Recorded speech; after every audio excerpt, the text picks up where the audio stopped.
मोर के बारे में रोचक जानकारी। दोस्तों, आज हम मोर के बारे में 75 रोचक तथ्य के बारे में बात करेंगे। मोर सनातन काल से ही मनुष्य के आकर्षण का केंद्र रहा है। मोर को पक्षियों का राजा कहा जाता है क्योंकि बरसात के मौसम में जब काली घटाएं छाने पर जब मोर अपने सुनहरी पंख फैलाकर नाचता है तो मानो ऐसा लगता जैसे इसने हीरों से जड़ी शाही पोशाक पहनी हुई हो। पक्षियों का राजा होने के कारण ही प्रकृति ने भी इसके सिर पर ताज जैसी कलंगी लगाई है। मोर हमारे देश का राष्ट्रीय पक्षी है। अनेक धार्मिक कथाओं में मोर को उच्च कोटि का स्थान दिया है। इसकी व्याख्या महाकवि कालिदास जी ने अपने महाकाव्य मेघदूत में मोर को राष्ट्रीय पक्षी से भी अधिक ऊंचा दर्जा दिया है। दुनिया भर में अपने खूबसूरत पंखों के लिए प्रसिद्ध मोर पक्षी के बारे में आप कितना जानते हैं? सिर्फ इतना जानते होंगे कि मोर बारिश में पंख फैलाकर नाचता है, हमारे देश का राष्ट्रीय पक्षी है। मगर हम आज आपके लिए मोर के बारे में 75 रोचक तथ्य जानकारी लेकर आए हैं, तो आइए जान लेते हैं उन खास बातों को जो आपको शायद आज तक पता ना हो। मोर इस धरती का सबसे सुंदर पक्षी है। नर मोर के पंखों में 70 रंगों के शेड्स दिखाई देते हैं। मोर का वैज्ञानिक नाम पावोक्रिस्टेट्स है। अंग्रेजी भाषा में इसे ब्लू फाउल अथवा पीकॉक कहते हैं। संस्कृत भाषा में इसको मयूर के नाम से जाना जाता है। मोर को अरबी भाषा में ताउस कहते हैं।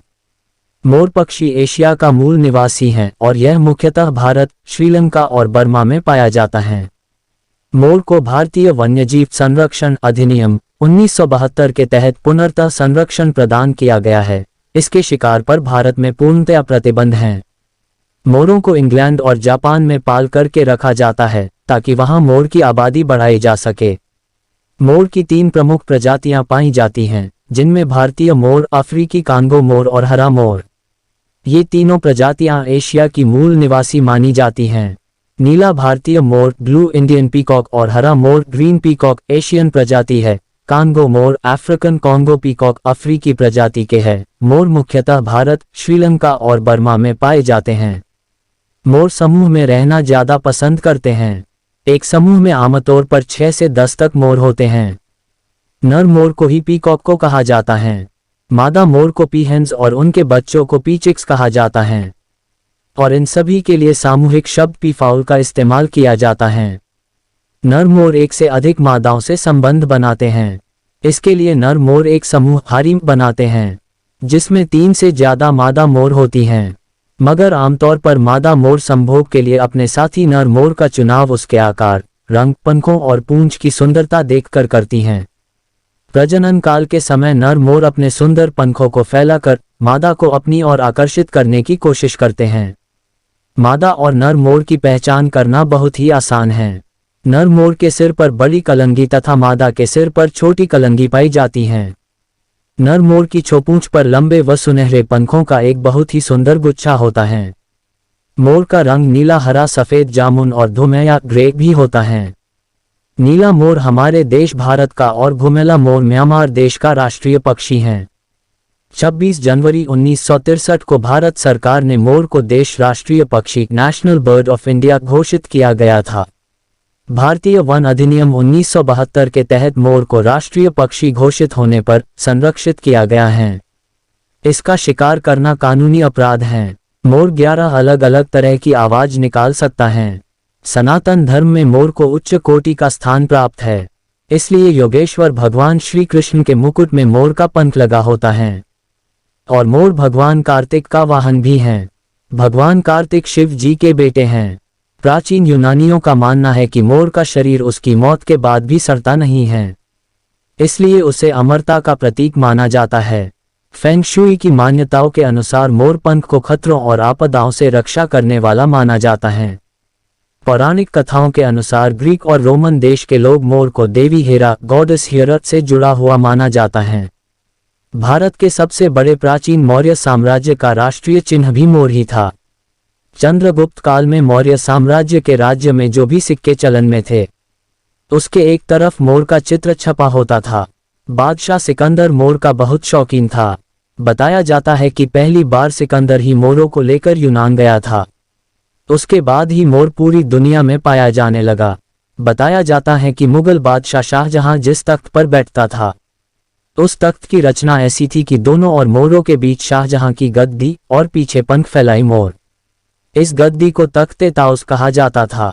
दोस्तों, ताउस अरबी भाषा का शब्द है। मोर का जिक्र बाइबल में भी है। ऐसा बताया गया है कि राजा सुलेमान द्वारा एशिया से बाहर ले जाने वाली सबसे बहुमूल्य वस्तुओं में से एक मोर थे। प्राचीन काल में ऋषि मुनियों द्वारा रामायण, महाभारत आदि ग्रंथों को मोर के पंख को स्याही में डुबोकर लिखने का वर्णन भी मिलता है।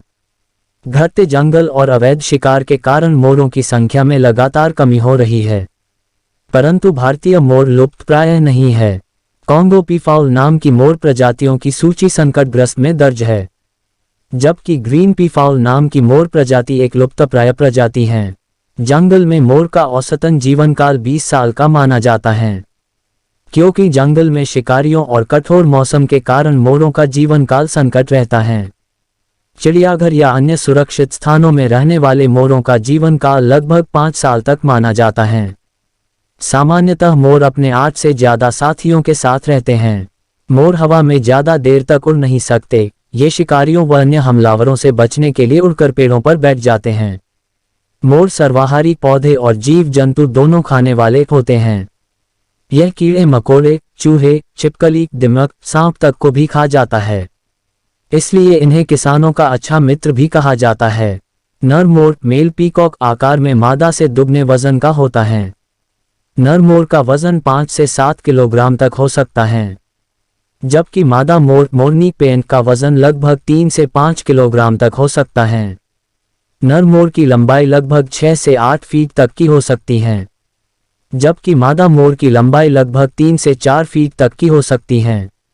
नर मोर के सिर पर बड़ी कलंगी और मादा के सिर पर छोटी कलंगी होती है। मोर के दौड़ने की औसत रफ्तार 10 मील घंटे 16 किलोमीटर घंटे होती है और इतनी ही रफ्तार से उड़ भी सकते हैं।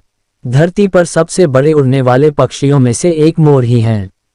इनके पंखों का फैलाव 4.8-1.30 मीटर के करीब होता है। मोर पानी में तुरंत डूब जाएगा क्योंकि वो तैर नहीं सकता। ऐसा इसलिए होता है कि उनके पास तैरने के लिए झल्लीदार पैर नहीं होते।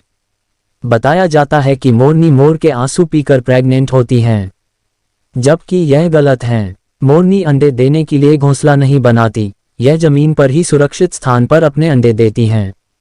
ज्यादातर मादा मोर अपने अंडे दोपहर के समय देना पसंद करते हैं। मादा मोर आमतौर पर जनवरी और मार्च के बीच अंडे देती हैं।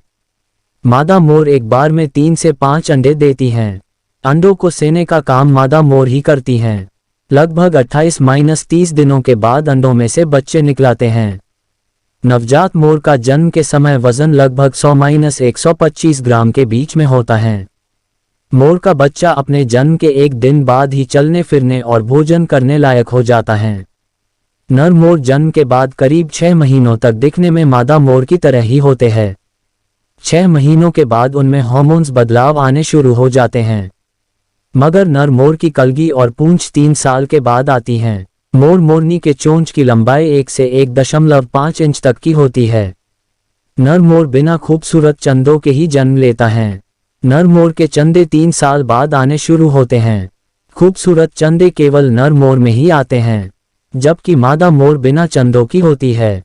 एक मोर की पूंछ में 150 से 200 खूबसूरत चंदे मीन्स पंख तक हो सकते हैं, और लगभग सभी पंख में रंग बिरंगे बड़े बड़े चंदे बने होते हैं। मोर के पंख छोटे छोटे क्रिस्टल जैसी संरचनाओं से ढके होते हैं। आप जितनी बार भी उन्हें अलग अलग एंगल से देखेंगे, आपको हर बार नया रंग दिखाई देगा। मोर के सुनहरे पंखों से कई तरह के सजावटी सामान जैसे पर्स, जैकेट और भगवान के मुकुट व अन्य कई तरह के सामान बनाने में प्रयोग किया जाता है। नर मोर की खूबसूरत रंग बिरंगी पूंछ को अंग्रेजी में ट्रेन कहा जाता है। नर मोर के सुंदर और रंगीन चंदों की लंबाई 4-6 फीट तक हो सकती है, जो उनके शरीर की लंबाई का लगभग 60% हिस्सा होता है। मोर के पैरों में 4 उंगलियां होती हैं, जिनमें से 3 उंगलियां आगे की ओर और 1 उंगली पीछे की ओर होती हैं। उंगलियों की ऐसी संरचना मोर को पेड़ों शाखाओं को पकड़ने और पेड़ों पर घूमने के लिए आसान होती है। दोस्तों, मोर के सुनहरे पंखों के लिए उन्हें मारने की जरूरत नहीं होती, बल्कि मोर खुद हर साल अगस्त महीने में अपने पुराने पंखों को छोड़ देता है। और वर्षा ऋतु में मोर जब पूरी मस्ती में नाचता है तो उसके कुछ पंख टूटकर गिर जाते हैं। आप उन पंखों को बाग बगीचों, जंगलों आदि से एकत्रित कर सकते हो। दोस्तों, आप लोगों ने तो मोर की कहानी सुन ली, अब अगली कहानी के लिए हमारे चैनल को सब्सक्राइब कर लीजिए। धन्यवाद।